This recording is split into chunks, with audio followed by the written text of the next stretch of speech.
from Scrapmaster's Paradise, and I'm here today with another Learning Copics with MarkerPOP video. This is video number 2, and I started a video playlist over on my iCopic Gal channel, so you guys can have all of the Learning Copics with MarkerPOP videos in order on that playlist. So I'll just start putting them on there. Today I want to talk about light source just a little bit. When I did my shading last week, here are two of the elephants I used last week. I did center light source shading. So we're going to talk about center light source and making your light source different from center light source. If you do not have a hand color chart, go ahead and get one and start filling it in. This is a great way to keep track of your markers, to know just which markers you have so you don't buy duplicates.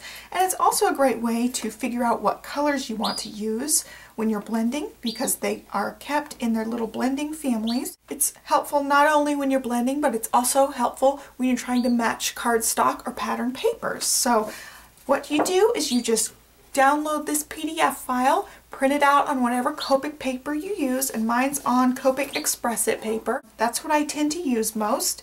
And you just print it out and then fill it in. If you have any kind of bleeding around your edges, you can just not fill it in as close to your lines, but I happen to have a laser printer, so I don't have bleeding issues with mine. Print that out, fill it in, and keep track of your Copics that way. Let's start talking about light source. Today I'm just going to use one marker.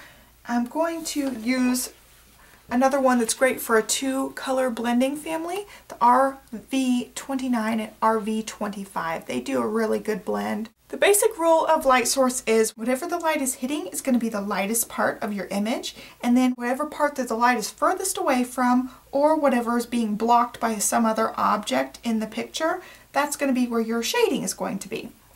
So I'm just going to use this RV29 to show you where I would do the shading. I'm not going to work on shading because we covered 2-color blending last week, so practice that. I'm just going to lay down the color where I would do my natural shading based on center light source, as if the light was coming out of the end of this pen and hitting the surface of my paper.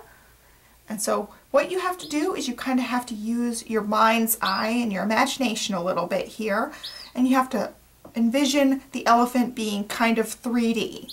What would an elephant look like if it was 3D? So an elephant's kind of round. So I've got this ball for demonstration purposes, and my light is actually coming a tiny bit from the side, over on this side. So it's shining down, and if you look at the ball, the lightest part of the ball is like right here, and the darkest part is around the edges, because that's the part that's not getting quite as much light. So that's what you want to do with a round object. You want to shade around the edges and then have your light source, the lightest part, be in the middle. And since mine's to the side a little bit, my lightest part is actually a little bit to that left-hand side. So it's a tiny bit darker on this right-hand side, but you can always just, make it in the middle. So for center light source, we are going to make it in the middle.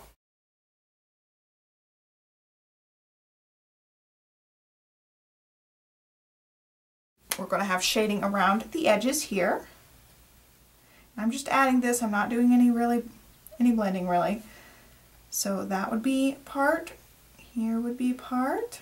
If we're going straight from the top, his ear would have some sort of curve in it, so you could have some shading around his ear, and around his head is round. So if you're looking at his trunk, it would be more of like a tubular shape, but it still has that rounded edge. So again, the light would be in the middle part of his trunk, and then the edges would be darker. So we could do some shading. And this, you have to use your very tip. You're going to try to do shading around both sides of the trunk there. And then same with his legs. They would be tube shaped, so you could have shading on the other side of his legs too.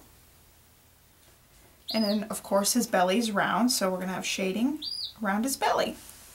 So that would be a center light source. Since these two little legs that are tucked in are actually on the other side of the elephant, they would have less light hitting them too if the light is coming directly down. So I would also just make these legs darker.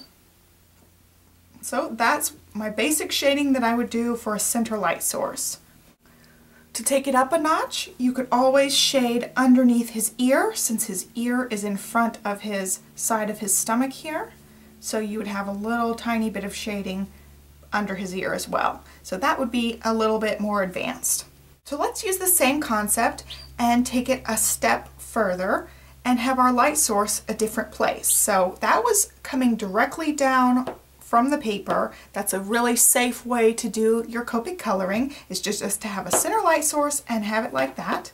Let's do a light source. We'll say this is our light source, the top of this pen, and let's have it just shining down at the top of the elephant. So we'll have a top light source. We're going to use that, and now let's work on where our shading would be.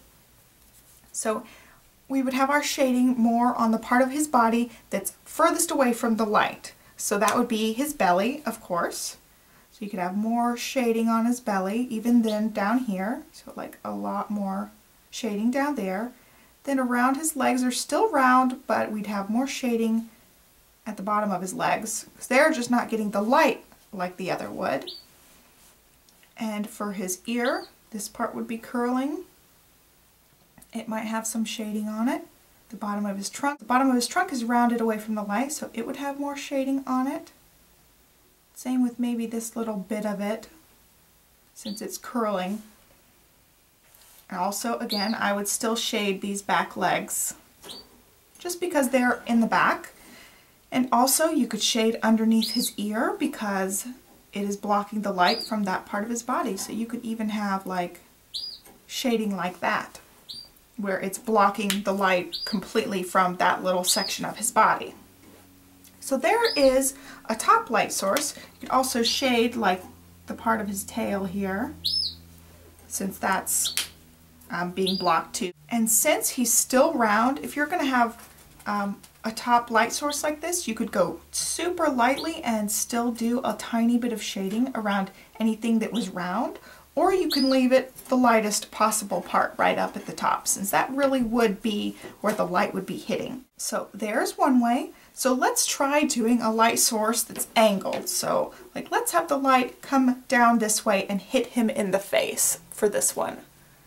For this, I would do my shading on the part of his body that's more on this side. So that would be definitely this part of his body.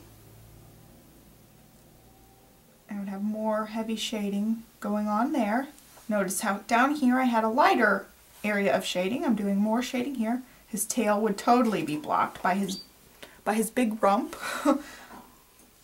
Then his belly would also have some shading, since it's round and it's further away from the light, since the light's coming down, mostly hitting his face. So then I would do some definite shading behind his ear here, with more even coming down directly opposite where the light's coming. So the light's coming like this. I would have my shadow be right there. And then on the back of his legs, since it's round, and the two back legs again. The light's coming here. His little mouth might be blocking the part of his neck, so you could do a little bit of shading right there. And also, I would do a tiny bit here where his trunk would still be, you know, round and curving. So I would have a little bit of shading maybe there. That's how I would do a light source coming from the top like that.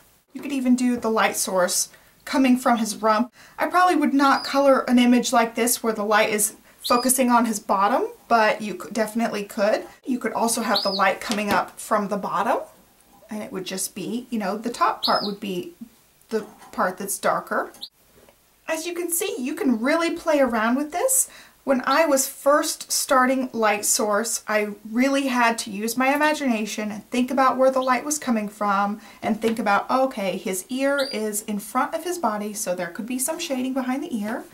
Okay, there's a leg that's in the back, so it's definitely, you know, gonna be darker than the forward leg. I really had to sit there, really spell it out like that and think about it. And when you're first practicing light source, it might help to do something like this, where you stamp out a couple of the same image and then play around with the light source to kind of figure out where you want your light source. And using another Copic to just be your light source, like that's the sun coming down, can really help you focus and pay attention to where your light source is going to be.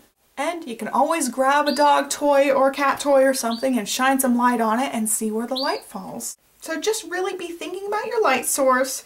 I think two-color blending and other blending techniques that we're going to talk about can be really easy once you get those down, but light source can always change depending on your image. So that's why I'm bringing this lesson in super early. I want to cover it so you start thinking about this as you start learning to Copic color. I hope you found this lesson really helpful. Go ahead and practice your light source, practice it a bunch, and don't forget to print out your hand color chart if you haven't already printed and filled that out. Thank you for joining me for this Learning Copics with MarkerPOP video. Be sure to subscribe to both of my channels. I have a Copic channel and a Crafty channel. And be sure to head over to the MarkerPOP blog for a lot more inspiration. That is all I've got for you guys today. I'll catch you guys in my next video. Thanks so much for watching. Bye.